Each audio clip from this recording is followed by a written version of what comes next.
The crystal wine glass splintered in my hand just as the manila envelope landed with a soft but decisive slap against the polished mahogany dining table. Tiny shards bit into my skin, and a thin ribbon of blood traced down my wrist. I barely felt it. No, the pain didn't come from that. The true agony was something else entirely, the humiliation scorching through my chest, tightening around my throat as 20 pairs of eyes locked on me. I'm Sage, and this was supposed to be just another Whitmore family Thanksgiving dinner. What is this? My voice held together far better than my trembling hands deserved. My fingers brushed over the envelope, but dread made my movements sluggish, heavy.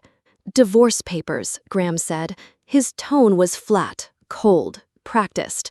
There was no question he had rehearsed this moment, likely under the approving gaze of his mother, Vivian, who now sat at the head of the table, her hands folded in perfect poise, her expression sculpted into regal disdain. "I thought it would be better to do this here," Graham added, shifting in his seat, "with family present." "Better for whom?" I asked, though the question fractured before it could reach the air fully. A sharp, clipped laugh cut it off. Brielle's, of course, my sister-in-law. Her wine glass dangled loosely from her perfectly manicured fingers as she failed to hide her grin. She had been waiting for this moment since the day I foolishly walked down the aisle in this very house. "You're serving me divorce papers at Thanksgiving dinner?" The words felt foreign as they rolled over my tongue, like something sour, spoiled. My eyes flicked to the untouched plate in front of me, turkey, cranberry compote, and sweet potatoes. It suddenly all looked grotesque, obscene. "Well, darling," Vivian purred, her voice dripping with a kind of saccharine venom that could curdle cream. "We thought it would be easier this way. The family could offer emotional support." A hand slipped into mine beneath the table, Tessa's. Her grip was firm, grounding. My best friend. The only reason I wasn't already a puddle of shattered glass on this floor. She'd insisted on coming this year, sensing, perhaps correctly, that something was off. "Emotional support," I repeated, tasting the bitterness. "You mean like the support you gave last Christmas when you called my artwork glorified finger painting in front of the entire table?" "Oh, come now," Brielle chimed in lazily, swirling her wine. "Let's not pretend your little hobby was ever going to amount to anything. Remember that gallery opening? Not a single sale, not one." A chorus of cruel laughter followed. Even the cousins I'd once thought were neutral, if not supportive, joined in. I scanned the table, desperately searching Graham's face for something, anything, a flicker of the man who once helped me set up my studio, who once believed in me. Nothing. His gaze wouldn't meet mine. "I think what everyone is trying to say," Vivian continued, delicately dabbing the corner of her mouth with her linen napkin, "is that it's time to face reality. You're not cut out for this family, Sage. We need someone more substantial." My hand brushed my purse, fingers grazing the worn folds of a document I had kept hidden there for months. The deed to this very house, the Whitmore estate, signed over to me during one of Graham's reckless drunken declarations on our 5th anniversary. He'd forgotten by morning, but I hadn't. I'd filed it, quietly, legally, completely. "You're right, Vivian." I stood slowly, letting the blood from my palm drip freely onto her pristine ivory tablecloth. I leveled my gaze across the table. "I'm better than it." "Excuse me," Graham's head snapped up, color flushing his cheeks. "Tessa," I said, never taking my eyes off him, "would you mind driving me to the emergency room? Looks like I've cut myself." Tessa was already moving, grabbing my coat off the chair. "Absolutely." I turned back to the frozen tableau of stunned faces. "Oh, and Vivian, you might want to get this tablecloth cleaned quickly. Bloodstains are an absolute nightmare to get out." I paused, just long enough to let the tension thicken. Almost as difficult as eviction notices. A clatter. Vivian's fork fell from her hand. "Eviction notices? What are you talking about? I smiled. Really smiled. Happy Thanksgiving, everyone. Enjoy the turkey. It might be your last meal in this dining room. The silence that followed me out was thunderous, like a vacuum sucking every ounce of smug superiority from the room. Behind me, chaos erupted, voices raised, chairs scraped, someone yelling my name. Graham, maybe, or Brielle. It didn't matter anymore. As Tessa helped me into her car, the Whitmore mansion shrank in the rearview mirror. Its glowing windows looked warm and inviting, but I knew better. It was just a facade, a hollow shell wrapped in tradition, wealth, and rot. "You okay?" Tessa asked as she put the car into drive. I stared at the house until it disappeared behind a line of trees. "No," I admitted, "but I will be." She shot me a sidelong glance. "Okay, but what the hell did you mean by eviction notices?" I reached into my purse, pulling the deed free with my good hand, careful not to smear it with blood. Remember when Graham got drunk at the anniversary party? Went on and on about how this house should belong to someone who actually appreciates its history? Her eyes widened as she glanced between the road and the document. No, no way. He didn't. Oh yes, he did. Signed it right here. I tapped the bottom of the deed. I filed it the next day. Tessa let out a low whistle. "You've been sitting on this entire time?" I nodded, feeling something shift inside me, a pressure releasing. I wasn't sure if I was ever going to use it. "And now?" she asked. I watched my bandaged hand as the blood seeped through the gauze, and for the first time in a very, very long time, I smiled, not out of politeness, not to survive, but because it was mine. "Now," I said softly, "I know exactly what I'm going to do with it." 7 stitches, I announced, holding up my freshly bandaged hand as I stepped into Tessa's apartment. "Doctor said I'm lucky I didn't hit a tendon." Lucky isn't exactly the word I'd use for anything that happened today, Tessa replied, pushing a plastic cup of wine into my good hand. Real glass felt a little risky. I gave a half laugh, half sigh, sinking into the soft embrace of her couch. The adrenaline had worn off, leaving only a gnawing fatigue in its place. I was drained, mentally, physically, emotionally. "Your phone's been blowing up," Tessa added, flopping into her armchair. 23 missed calls, all from Graham. Let him sweat. I took a long sip of wine, letting the warmth slide down my throat. Tessa tucked her feet under herself and leaned forward. "Are we going to talk about the atomic bomb you're sitting on? That deed is serious, Sage. That's not a prank. That's nuclear." "I know." I set the wine down on the coffee table and pulled my phone from my bag. I already called Harper. "Your lawyer?" Tessa blinked. "When?" "From the hospital. She's coming over tomorrow morning, 9 sharp." I unlocked my phone and finally, reluctantly, opened the flood of texts. You have got to hear this one." I scrolled until Brielle's name popped up. "How dare you embarrass our family like this after everything we've done for you?" Tessa barked out a laugh so sharp it bordered on a snort. "Everything they've done for you? You mean like calling your art a waste of time? Excluding you from family portraits? Or the constant backhanded fashion commentary?" My chest tightened as memories I hadn't asked for rose to the surface. Remember last summer's garden party when Vivian introduced me as the cleaning lady to her bridge club? Said it was easier than explaining who I really was? Tessa set her wine down, her face folding into sympathy. God, yes. And Graham just stood there, didn't say a word, like he always did. "Yeah," I murmured, voice cracking. 5 years married, and not once did he truly stand up for me. A sharp knock echoed from the front door, making us both jump. Tessa peered through the peephole, then cursed under her breath. "It's Graham." I stiffened. "Don't open it." Tessa, without hesitation, raised her voice. "She doesn't want to see you, Graham. Go home." Sage, his voice came muffled but insistent through the door. This is ridiculous. You can't do this. We need to talk. Something heavy thudded against the door, his fist, probably. You can't just threaten my family's home, he growled. That was a mistake, and you know it. I rose from the couch and stood by the door, pressing my palm, my bandaged palm, flat against the wood.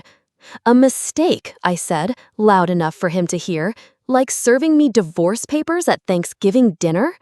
That's different. To do what, Graham? My voice tightened. Humiliate me? Congratulations, mission accomplished. Silence. Then a quieter, more desperate. You don't understand. Oh, I understand perfectly. My fingers curled into a fist against the door. While you were all laughing at my failed art career, I was busy building something else, something you never noticed because you were too busy being ashamed of me. What are you talking about? My paintings may not sell, Graham, but you never thought to ask about the other side of my work, did you? My voice was steady now, cold and clear. My art restoration business has been growing for the past year. I've been saving, planning, waiting. I let a long breath fill the space between us. And, congratulations, I added, you just handed me the perfect opportunity. The silence on the other side of the door was thunderous. Go home, Graham, I said. Call your lawyer. I'll be talking to mine. His footsteps retreated, slow, heavy, reluctant, until the hallway was quiet again. I collapsed back onto the couch, heart pounding like a war drum.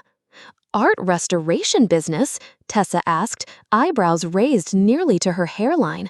Since when? Since Luca, I said, smiling despite everything. I grabbed my phone, swiped it open, and pulled up my website.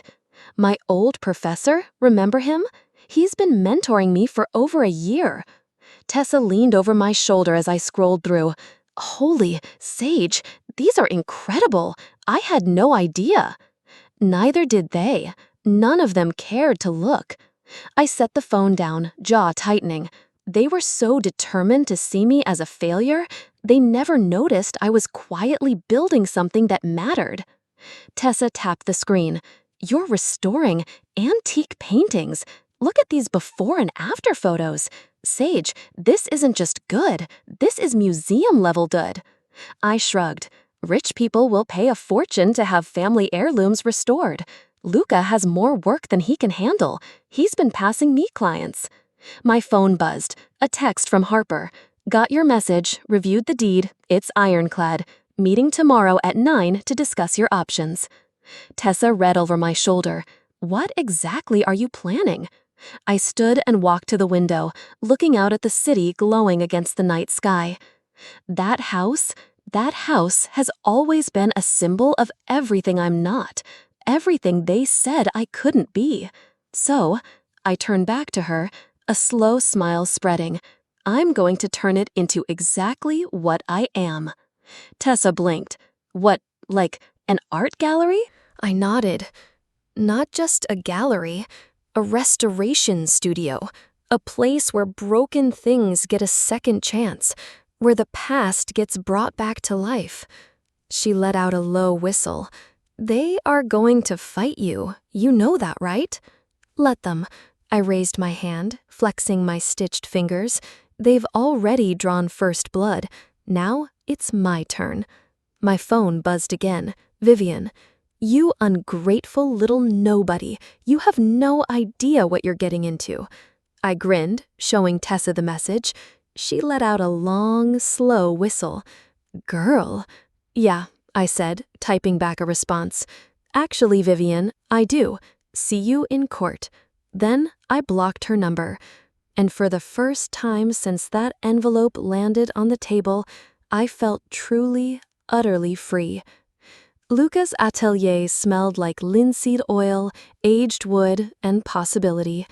Morning light streamed through the wide, dust-flecked windows, making the suspended motes look like tiny stars caught mid-twirl. The familiar scents and sounds of the studio grounded me in a way nothing else could. Here, surrounded by ancient frames, half-restored canvases, and the quiet hum of craftsmanship, the chaos of the Whitmores seemed like a distant fever dream. "So," Luca said, setting down a fine sable brush, "you finally told them to go to hell." "Not in those exact words," I murmured, tracing my fingertips along the gilded carvings of a 17th-century frame. But close enough. A slow grin tugged at the corners of his mouth. "Good." He pulled up 2 stools. "Now, tell me about this gallery idea of yours." I perched beside him, slipping my tablet out of my bag. "Okay, the main hall of the Whitmore estate, it has north-facing windows, perfect lighting. That space could serve as the primary gallery." I pinched the screen, zooming in on the floor plan. These side rooms, they'd be perfect for smaller exhibitions or workshops. And the east wing? Luca raised a paint-stained hand, cutting me off mid-sentence. "Stop." "What?" I blinked. "What's wrong?" "You're thinking too small." His dark eyes gleamed with a familiar spark, the same one I'd seen a year ago when he'd first handed me an impossibly cracked Renaissance canvas and told me to make it whole. I frowned. "A gallery isn't small." "No, it isn't." He stood, pacing toward a half-finished landscape leaning against the far wall. "But it's not enough." Confusion prickled at the edges of my mind. "What do you mean?" "What are you going to fill it with?" he asked, gesturing broadly. "Paintings? Sculptures? Sure, but that's what every gallery does. What makes yours different?" I opened my mouth, then closed it. I hadn't thought that far ahead. I'd been so focused on the act of taking the house, of transforming it, that I hadn't fully fleshed out what came after. "These," Luca continued, sweeping his hand across the studio, "these restoration projects, they're more than just repairs. They're stories, histories, lives brought back from the brink." Realization began to dawn. "You think I should showcase the process itself?" "Exactly." His grin widened. "Imagine this. One wing displays damaged works, the before. Another wing becomes a living studio where visitors can watch restoration in progress. And then the main gallery, where the finished pieces hang, fully restored, glowing with new life." A breath escaped me, almost like a gasp. "It's a metaphor." "Precisely." Luca tapped his temple, breaking something down, rebuilding it stronger, proving that broken doesn't mean worthless. He walked over to a corner storage rack and rummaged through some dusty canvases. "Come here." I followed, curiosity prickling my skin. He pulled out a painting wrapped in muslin and peeled it back. My breath hitched. It was my painting, a self-portrait I'd started 2 years ago and abandoned after Brielle mocked it at a family dinner. I hadn't seen it since. I thought I'd thrown it away. "You kept this?" My voice cracked. "I restored it," Luca said softly, added a few touches. He turned it toward the sunlight. The woman in the painting, me, stood half in shadow, half in light, but Luca had added something subtle. Delicate strands of gold leaf wove through the hair, forming a faint, ethereal crown, barely noticeable unless the light hit it just right. "You always had a queen inside you," he murmured. "You just needed the right light to see it." Tears pricked my eyes, sharp and unexpected. "Luca, This," he said, placing it on an easel, "goes in the opening exhibition." I nodded, unable to speak. "But not alone." He pulled a fresh canvas from the rack. "It needs a companion piece." I blinked. What kind of piece?" He handed me a brush. "The queen, claiming her throne." Before I could reply, my phone buzzed on the workbench. I glanced down. A message from Harper. "Vivian's lawyer reached out. They want to negotiate." I showed Luca the message. His only reply was to press a blank canvas into my hands. "What do you want to do?" he asked, arching a brow. I stared at the canvas. I thought of the years I'd spent shrinking myself to fit into the Whitmore mold, of Thanksgiving dinner, of blood on linen, of laughter sharp enough to cut skin. I dipped my brush into deep royal purple. I want to paint. Luca grinned. Good answer. He set up a second easel beside mine. Then let's begin. As I laid the first streak of color across the blank surface, his voice floated over my shoulder. Remember what I taught you. Composition, the eye needs somewhere to land. Color, sometimes the boldest statement isn't the brightest shade. And revenge. I paused, glancing back at him. You never taught me about revenge. He smiled, a little sad, a little proud. Didn't I? Every time we restored a painting someone gave up on, every time we proved them wrong, not with anger, but with beauty. The brush trembled slightly in my fingers as I glanced down at the text from Harper, then at the canvas, then at Luca. Teach me more, I whispered. He nodded, already mixing colors, with pleasure. And as sunlight filled the atelier, we began to paint, my revenge not in shadows, not in violence, but in hues of cobalt and gold, crimson and pearl, in colors that would make even Vivian Whitmore wish she'd seen my worth sooner. The cafe was exactly halfway between my apartment and the Whitmore estate, neutral ground, if such a thing could exist between me and Graham. The ivy terrace was usually a quiet haven, with trailing ivy along the windows and the soft hum of espresso machines filling the air, but not today. When I walked in, I spotted him instantly. Graham sat in the corner booth, hunched, with his usual crisp, polished appearance slightly unraveling. His tie hung loose, collar open. 3 days of stubble shadowed his jaw, and for the first time since I'd met him, he looked small. You look terrible, I said, sliding into the seat opposite him. He straightened reflexively. Sage, he cleared his throat. Thank you for coming. You said it was important. I kept my bandaged hand visible on the table between us. Let him remember. The waitress approached, but Graham waved her off without so much as looking at the menu. I need you to stop this madness, he started, words clipped, controlled but barely. Mother is beside herself. The house has been in our family for generations. Interesting, I said, tilting my head. Is that what you told yourself when you planned to serve me divorce papers over stuffing and cranberry sauce? That Mother would approve? His face twisted. That was poorly handled. Poorly handled, I echoed, letting out a bitter laugh that drew the attention of the couple at the next table.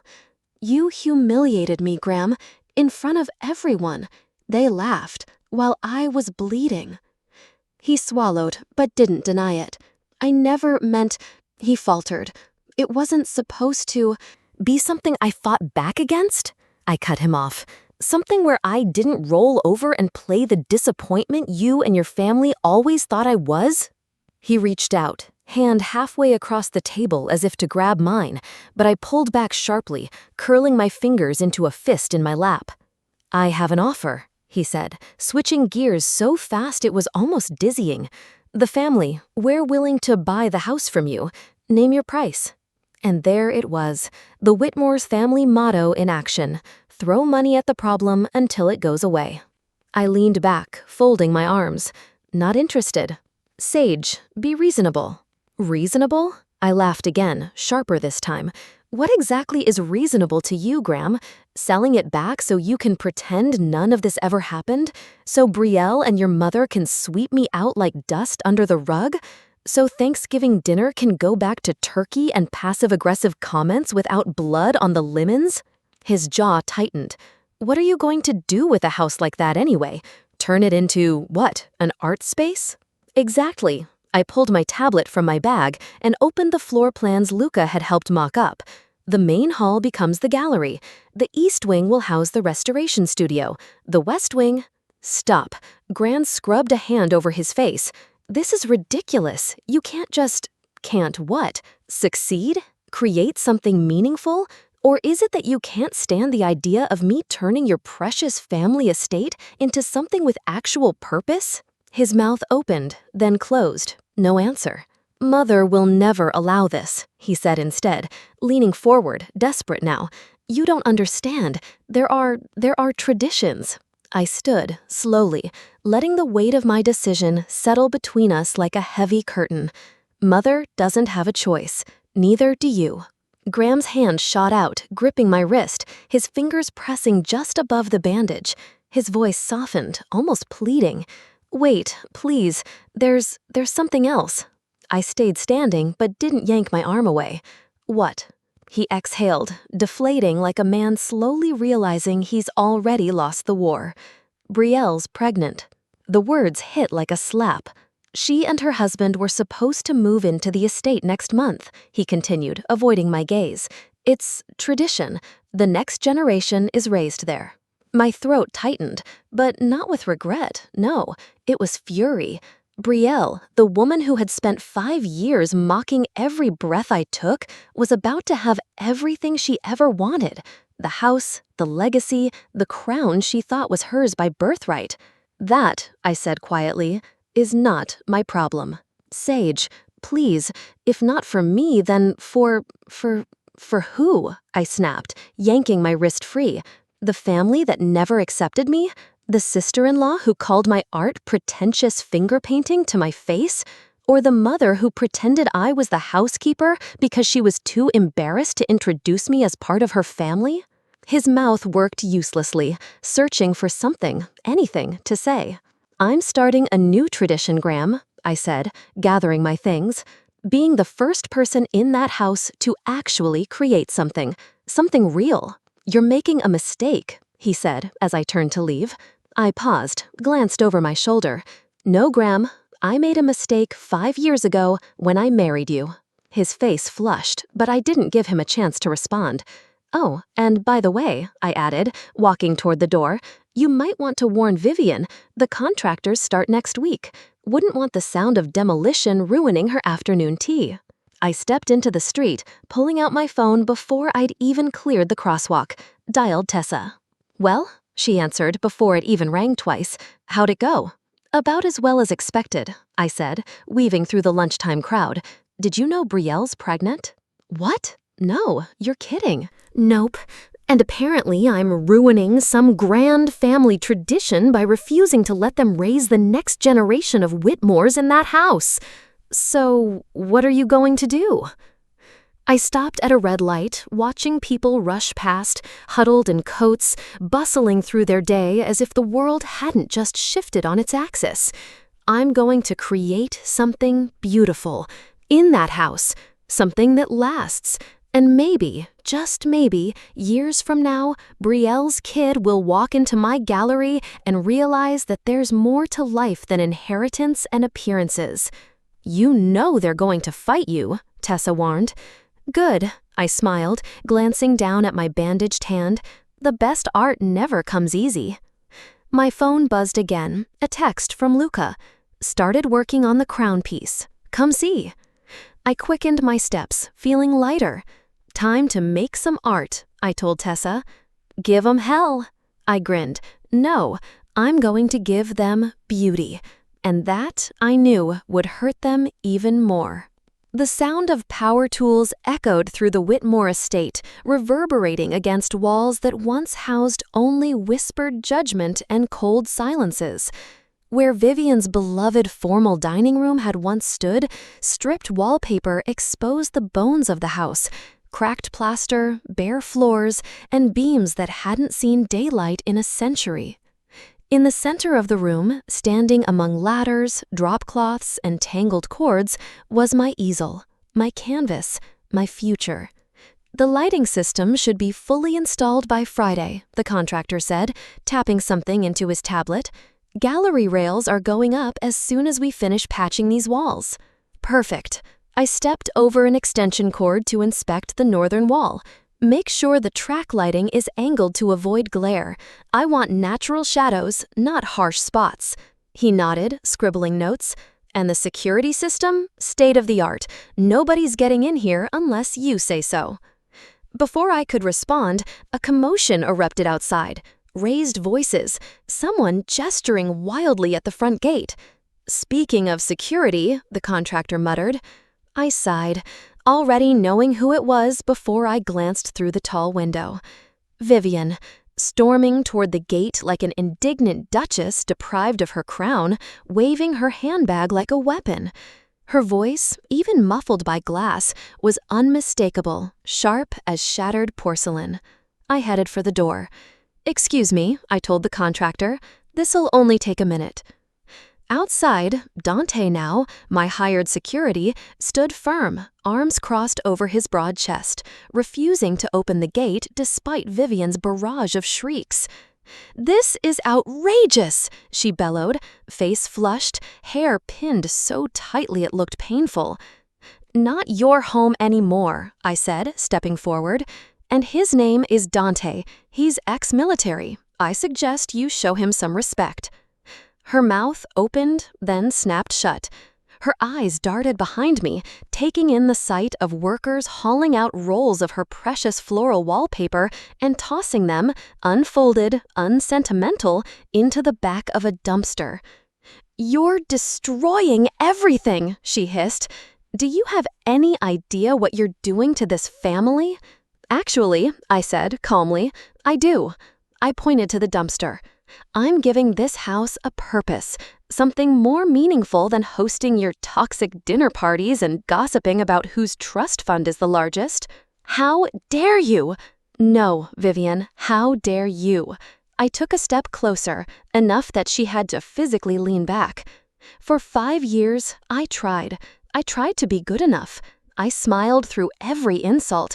I let you call my art a hobby while you belittled every single thing I cared about. Her nostrils flared. Graham made his own choices. Yes, I agreed, voice sharp. And so did I. I pulled out my phone and flipped it toward her. On the screen was Luca's latest Instagram post, my restored Madonna, her cracked face now radiant, bathed in soft gold light. The post had over 50,000 likes. Art historians, critics, even a few museum curators were commenting beneath it. Vivian blinked. What is this?" "This," I said, lowering the phone, "is what I've been doing while you were mocking me. Building a reputation, creating something, proving that broken things can become masterpieces." A delivery truck pulled up at that exact moment, backing into the driveway with a screech of tires. On its side, bold lettering read, "Whitmore Gallery, Restoration and Art," the new signage, ready to be mounted. Vivian's hands trembled as the driver jumped out and started unloading sleek metal frames and custom gallery lighting. "The opening is in 3 weeks," I continued, crossing my arms. "Critics from every major art publication will be there, including the Chronicle." Her face drained of color. "You wouldn't?" I tilted my head. "Watch me." I nodded at Dante. "Would you kindly escort Mrs. Whitmore off the property?" He didn't hesitate. "Gladly." Vivian sputtered, but backed toward her car, shooting one last dagger of a glare over her shoulder. "You're making a mockery of this family." "No," I said, loud enough for the workers to hear. "I'm making art." As she sped away, Luca appeared beside me, wiping his hands on his apron, grinning like a cat who just devoured an entire flock of canaries. Nicely handled. "Back to work?" I asked, trying to steady the adrenaline still fizzing in my veins. "Absolutely." He clapped me on the shoulder. "There's something I want to show you."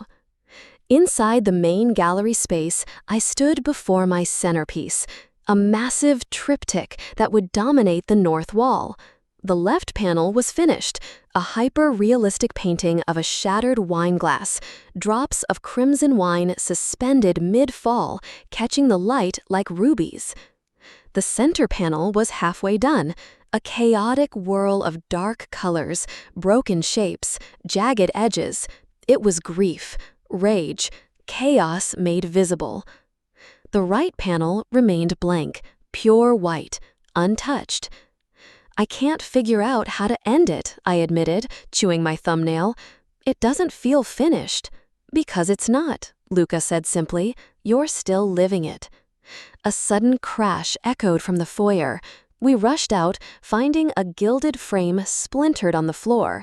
One of Vivian's old oil portraits had fallen from where it was leaning against a wall, its canvas torn straight down the center. Should we restore it? Luca asked, nudging the broken frame with his boot.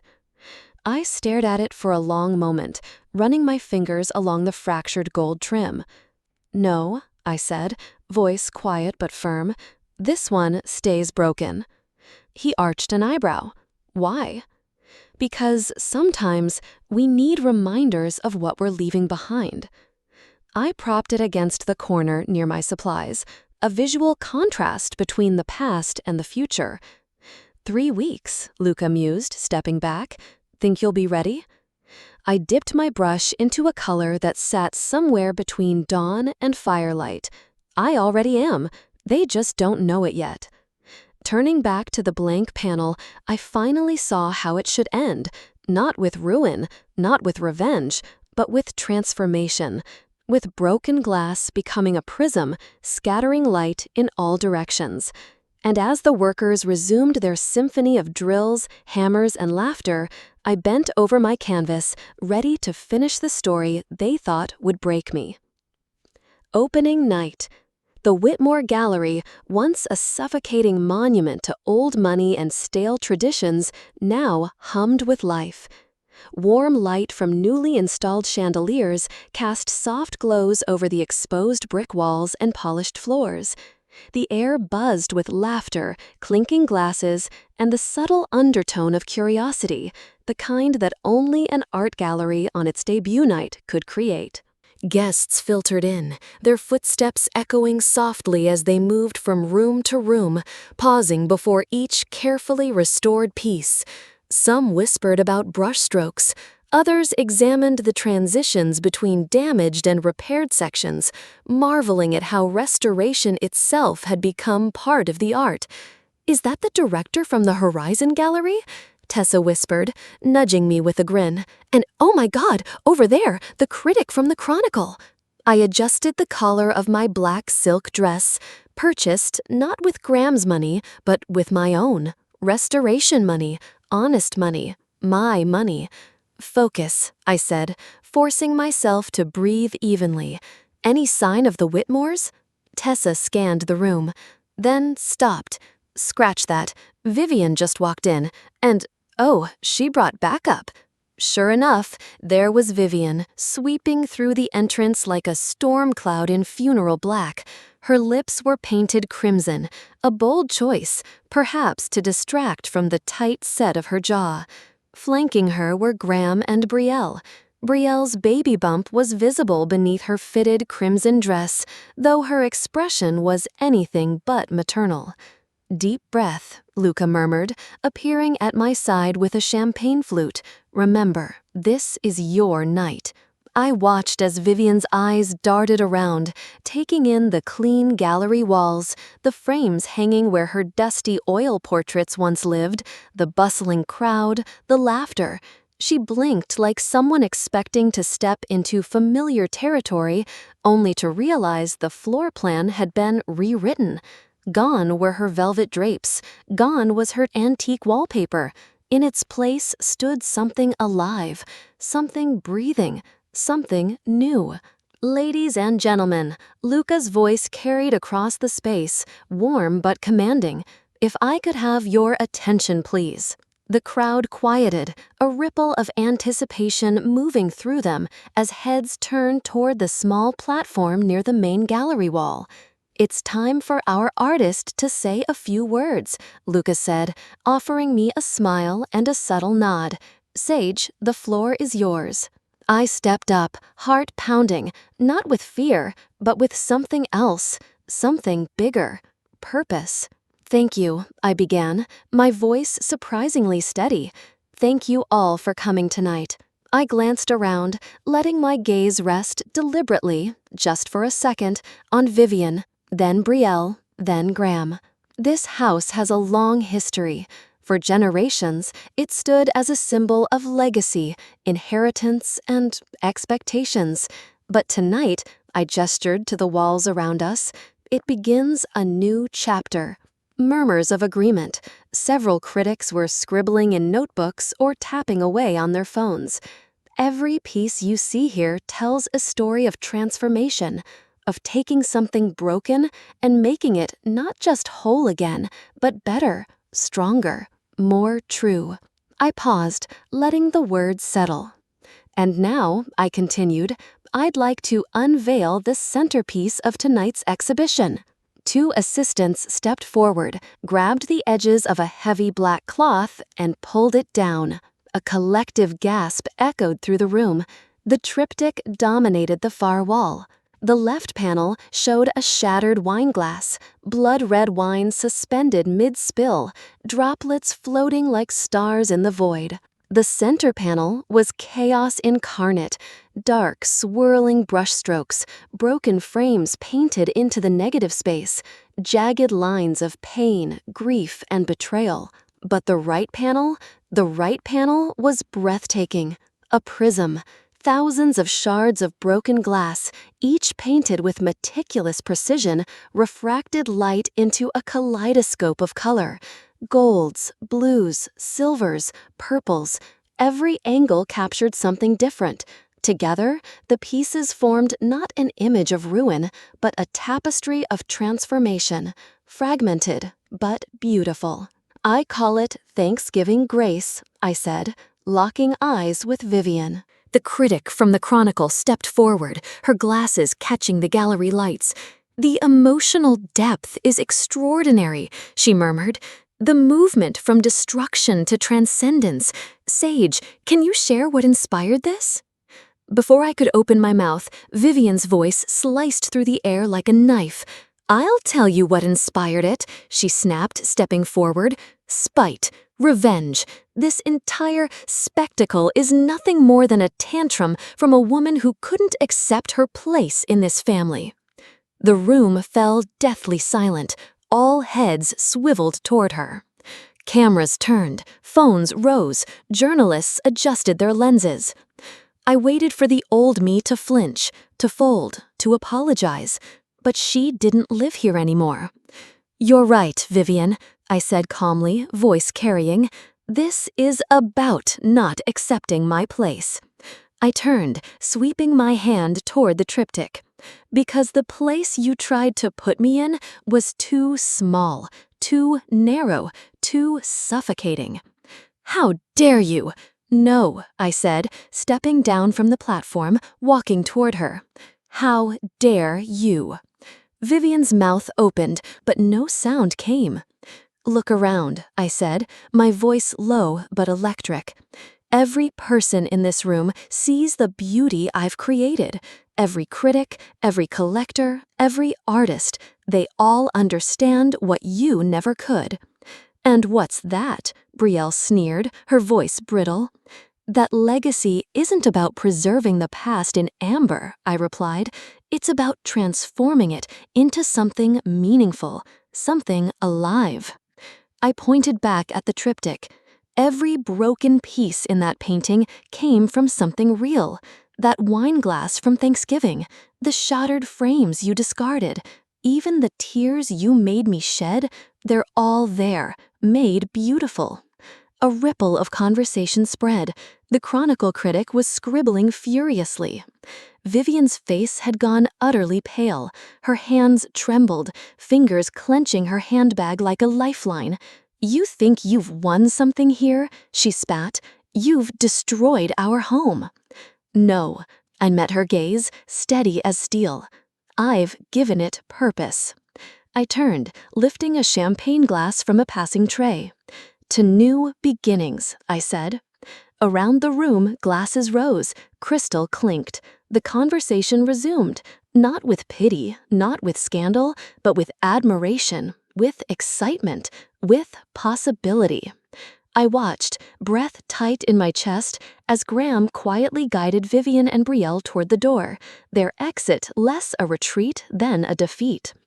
Holy, Tessa whispered, appearing at my elbow. That was incredible. Luca chuckled, squeezing my shoulder. Look, I turned. A wealthy collector was placing a red sticker beside the triptych. Sold, the assistant confirmed, full price. I blinked, then noticed red stickers popping up beside other works. 1, 2, 4, 8. Tessa grabbed my hand. Sage, you did it! You really did it! A quiet voice behind me. Sage? I turned. Graham. I signed the divorce papers, I said, before he could open his mouth. They're with Harper. He swallowed. I know. I just... His eyes swept the gallery, the crowd, the art. I never realized you could do all this. I smiled, but not for him, not anymore. His lips parted, but I was already turning away, toward the people waiting to speak with me, the buyers, the critics, the fellow artists, my people, my world, my future.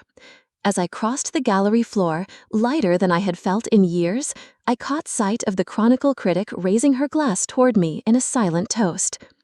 Beyond the window, I saw Vivian's car pulling away, its taillights fading into the night. Let her go. The house had a new story now, and this one was mine to tell. Tessa burst into the studio, nearly tripping over a stack of antique frames as she waved her tablet in the air like it was on fire. Sage, have you seen this? Her voice trembled somewhere between disbelief and giddy triumph. I set my brush down carefully, stepping away from the 18th century landscape I'd been restoring. What? What happened? The Chronicle review just dropped, she gasped, shoving the tablet into my hands. My fingers skimmed the screen, eyes darting over the headline. In a stunning debut, artist and restoration visionary Sage transforms generational wreckage into transcendent art. The newly christened Whitmore Gallery stands as a beacon of rebirth, both architectural and personal. I blinked, my stomach fluttered. I kept reading. Her centerpiece, Thanksgiving Grace, is a visual symphony of destruction and rebirth, as emotionally devastating as it is breathtaking. Few artists manage to turn personal tragedy into universal resonance. Sage does it masterfully. Tessa grinned like she was about to burst. It goes on like that for paragraphs. My phone buzzed. I didn't even check the caller ID, just answered on instinct. Sage? Harper's voice came through, crisp but tight. Turn on the news. Channel 7, right now. My heart seized. Why? Just do it. Tessa lunged for the remote, fumbling until the tiny wall-mounted TV blinked to life. The screen flickered, then settled on a live feed outside a sleek downtown office building. The headline scrolling beneath made my blood go cold. Whitmore Holdings under federal investigation. Allegations of fraud and financial misconduct emerge. A reporter stood outside the Whitmore Holdings headquarters, speaking rapidly as a sea of cameras flashed behind her. Sources confirm that the SEC has been investigating the Whitmore family for months. Allegations include mismanagement of client funds, fraudulent loan applications, and illegal use of assets as collateral. On screen, footage cut to Vivian being escorted from the building, head down, sunglasses failing to mask her shock. Reporters shoved microphones toward her as she ignored them, stepping stiffly into a waiting car. "Oh my God," Tessa whispered, covering her mouth. "That's not all," Harper continued in my ear. "I pulled the documents. They were using the estate, your estate, as collateral for a series of illegal loans. If you hadn't filed that deed when you did, they would have lost it anyway," I finished quietly, nausea twisting in my gut. "Exactly," Harper confirmed, "and not just the house. Any art, any valuables, it all would have been seized." I sank onto the arm of a chair, staring at the screen as the camera panned. No sign of Graham. "Where's Graham?" I asked, a creeping dread gnawing behind my ribs. "Rumor is," he replied, "he's cooperating with investigators, threw his mother under the bus to save himself." Tessa groaned. Of course he did. My other line beeped. I glanced down. Brielle. For a moment, I debated ignoring it, but curiosity, or maybe something darker, got the better of me. Hold on, I told Harper, switching lines. Brielle? Her voice was barely a whisper, thick with panic. Sage, please, I need your help. I sat straighter, stunned. What? She was crying, full-on, ugly sobbing. I'm about to lose everything. The company's gone. The accounts are frozen. The baby, I don't have anywhere to go. I blinked, staring at the cracked floorboards beneath me. The baby. No matter how much venom Brielle had spewed over the years, there was something sobering about hearing fear in her voice now. Real fear. Desperation. She gasped between sobs. I know I was horrible to you. I know. I was jealous, okay? You had something real, passion, talent, and I only had this family, this money, and now it's all gone. Luca appeared in the doorway, reading my face like an expert appraising a canvas. What's wrong? He mouthed. I held up one finger, mouthing back, Brielle. She sniffled on the line. Please, Sage, I don't know where to go. The words felt heavy in my throat. I don't owe her anything, not after everything.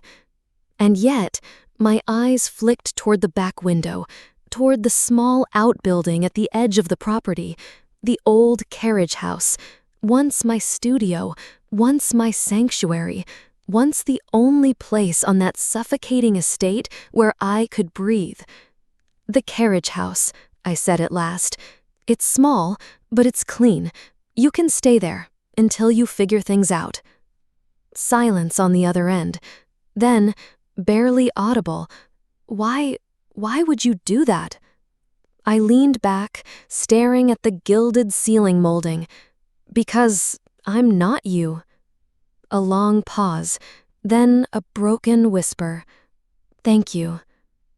I hung up, letting the silence settle around me. Luca folded his arms, raising a brow. You're really helping her?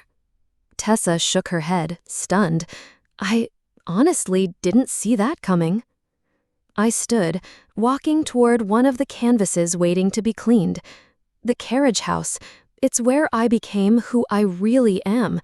Maybe it's where Brielle figures herself out too. Luca nodded slowly, spoken like someone who understands restoration on a soul-deep level. Besides, I added, picking up a soft brush, karma already came for the Whitmores. Tessa snorted. Yeah, with subpoenas. A notification pinged on my phone, a text from Harper. Vivian's lawyer reached out, wants to negotiate. I smirked. No deals, I texted back. The house stays mine, as is, forever. Tessa leaned over my shoulder. You know, with what's left of their company, you could probably buy it outright for pennies. I shook my head. I don't want their company. Never did. I glanced around at the studio, half-restored paintings leaning against the walls, students brushing varnish onto faded canvases, the soft hum of new life being breathed into old things. This, I said, softly, this is real. This matters. Through the window, a car pulled up. Brielle, a single suitcase in the trunk. Her face was pale, drawn, exhausted. I set my brush down. I should go help her get settled. Are you sure? Tessa asked quietly. I picked up a small landscape from the workbench, a piece I'd restored last year, where the cracks had left beautiful web-like patterns across the sky. A flaw turned feature, a scar made lovely. Sometimes, I said, tracing a fingertip across the varnished surface, the cracks are what make something interesting. Luca smiled. Go be interesting. As I stepped outside to meet Brielle, I passed the brass plaque installed by the front gate, a simple inscription set into the stone. Here begins the restoration. The Whitmore legacy might have collapsed, but from the ruins, I'd built something real, something lasting, something entirely, undeniably my own. "The colors need to be warmer here," Luca said, pointing to a faded section of the newly restored painting. "See how the light catches the left side? We need to pull that warmth across the foreground to balance it." I adjusted my magnifying glass, leaning in closer. The familiar rhythm of restoration filled the studio. Soft brushes sweeping varnish, the gentle scrape of scalpels lifting centuries of grime, whispered conversations about pigment and age. The studio wasn't quiet anymore, not in the lonely way it once was. It was alive. 3 apprentices worked at their stations. The hum of careful work blended with the occasional laughter from the office, where Brielle sat cataloging new pieces. Her swollen belly rested against the edge of her desk, her hands moving carefully over spreadsheets and client invoices. It had been weeks now. Somehow, impossibly, Brielle had settled into the rhythm of the gallery, the rhythm of rebuilding. I watched her sometimes, quietly, unsure if I believed in this new version of her, unsure if she did either. Then the doorbell chimed. Through the security camera, Dante's familiar voice came through the intercom. "Sage, you've got a visitor." I walked over, checked the monitor, and nearly laughed. Of course. Vivian Whitmore. Standing at the gate. No makeup, no designer sunglasses. Gone was the sculpted armor of wealth and power. In its place, simple slacks, a cardigan, and in her hands, wrapped in aging brown paper, a canvas. "Want me to send her away?" Brielle called, one hand on her belly, the other hovering over the keyboard. I hesitated, then shook my head. "No, I'll handle it." Outside, Vivian clutched the canvas tighter as I approached. For a long moment, we just stood there, 2 women who had once shared the same family name, but never the same world. Finally, she broke the silence. This was in my mother's attic. She held out the wrapped frame, fingers trembling. I thought, maybe you could restore it. Carefully, I peeled back the brittle paper. Beneath it was a wedding portrait, Vivian and her late husband, painted decades ago. Time hadn't been kind. The canvas was cracked, the colors dulled almost to sepia, dust embedded into every crevice. "Why bring this to me?" I asked softly. Her gaze flickered. "Because you're the best." For a second, I almost laughed, not out of cruelty, out of disbelief. But she wasn't finished. "And because," she swallowed, "because I owe you an apology." I let the silence hold. I didn't step in to fill it. I didn't rescue her from it. "I was wrong about you," she said finally, "about your talent, about everything. I was so focused on preserving what was, I couldn't see what could be." She gestured toward the house, the gallery now. "And now, it's too late."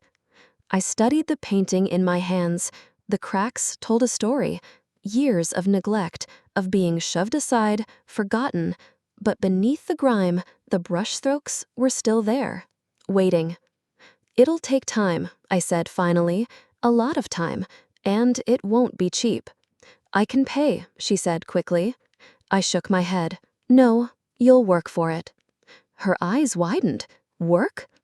"We need someone to handle administrative tasks. Brielle's going on maternity leave soon." I leveled my gaze at her. "Filing, emails, appraisals, inventory. Monday, 9 a.m. She stared, shocked, confused, hesitant.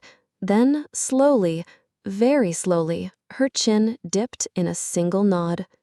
"I'll be here." I turned the painting over in my hands. "One more thing, Vivian. I'll make this beautiful again, but it won't be exactly the same." Her lips pressed together. Then, quietly, "I know." A pause. "Maybe that's the point." Back inside, Brielle looked up as I entered. "You're really hiring her?" I set the portrait on my workbench. "Everyone deserves a chance to restore what's broken." She gave a small, tight smile. "Even Vivian?" "Even Vivian." I pulled on my gloves. Even Graham. Graham made his choices, Brielle muttered. He did, I agreed. And some things aren't meant to be restored. Luca reappeared with a mug of coffee, nudging me gently. Speaking of choices, the Historic Preservation Society called again. They want us to handle the Marquise Theater restoration downtown. I blinked. Seriously? Seriously, he grinned. Apparently, our little gallery made quite the impression. Take it, I said. Absolutely take it. Through the window, I caught sight of Vivian still standing by the gate. She was staring at the gallery, not as something stolen from her, not as a monument to loss, but as something different, something transformed. Maybe, for the first time, seeing it for what it had become. My phone buzzed, a text. Graham, I'm sorry for everything. I stared at it, then deleted it without replying. Some things are better left unrestored. Luca tapped the canvas in front of me. Look at this detail, he said, pointing to a tiny, barely visible flower in the corner of the portrait. Almost invisible now, but once we bring it back, it'll change the whole composition. I smiled, tracing the delicate lines with a fingertip. Exactly. Like you did, he said quietly. You brought back something everyone else had given up on. I looked around the studio, the students learning to see what others missed, Brielle scribbling invoices, the triptych shining on the gallery wall, catching the afternoon light in that perfect way where every broken shard became a prism of color. I finally realized, I said, dipping my brush into the solvent, that restoration isn't about erasing damage. Luca nodded. It's about honoring it and rebuilding. The door opened. A young couple walked in, carefully carrying a battered frame between them. Another story waiting to be told. Another broken thing ready to become something beautiful again. Ready to begin? Luca asked, preparing his tools. I glanced around at my life, rebuilt, reframed, and fully mine. Yes, I said, pressing brush to canvas. I'm ready. And as I worked, bringing light back to faded colors, coaxing beauty from beneath dust and scars, I realized something simple, undeniable, and completely true. This right here. This was the revenge I'd always wanted. Not destruction, not endings, but beginnings. Not broken, but beautifully restored. This story teaches a powerful truth. Sometimes the most beautiful transformations come from the most painful breaks. Sage was humiliated, cast aside, and told she would never be enough. But instead of crumbling, she turned her pain into power. She didn't seek revenge through destruction. She created something breathtaking out of the ruins. Her journey shows that we don't have to accept the roles others assign us. We can rewrite the story, reclaim our worth, and turn every scar into a masterpiece. Whether it's a broken heart, a shattered dream, or the sting of betrayal, we have the power to rebuild and become even stronger, more brilliant versions of ourselves. If this message resonates with you, please don't forget to like this video, subscribe to my channel, and share it with anyone who needs this reminder today. Your support means everything and helps me continue bringing you more empowering and inspiring stories like this one. And now, I'd love to know, where are you watching from? Drop your country or region in the comments below. Let's see how far this message of strength, resilience, and transformation can reach across the world.